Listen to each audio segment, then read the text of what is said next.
Jelovica je območje, ki si ga deli 5 različnih lokalnih skupnosti.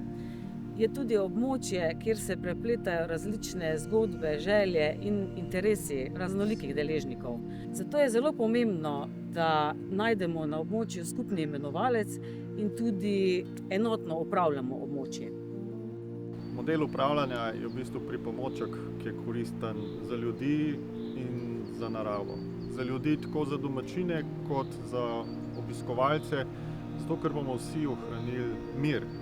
Mir je tista kvaliteta, ki jo premore Jelovica, in mir mislimo vsi na Zavodu za varstvo narave, na drugih službah in domačini in ostali deležniki, da je tisto, kar je največ vredno na Jelovici.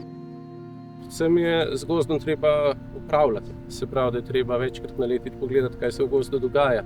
V preteklih letih je zaradi ujm bilo veliko posekanga in na te prazne površine nekaj se je samo zaraslo, predvsem tam, kjer se pa boljše rastišče, je pa smiselno tudi dosaditi. Potem, ko se to posadi, treba vsaj 5 let, če ne 10 let za to tudi skrbeti.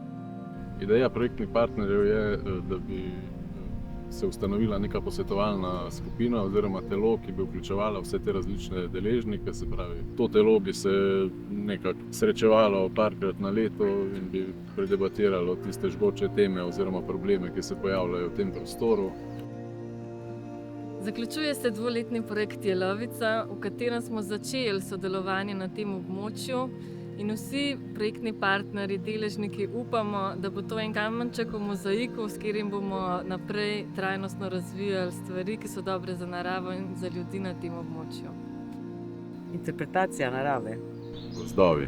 Participacija. Sonaravna raba. Kulturna dediščina. Mir za ljudi, za živali. Svež zrak. Visoko barje. Kraške jame. Nadzor v naravi.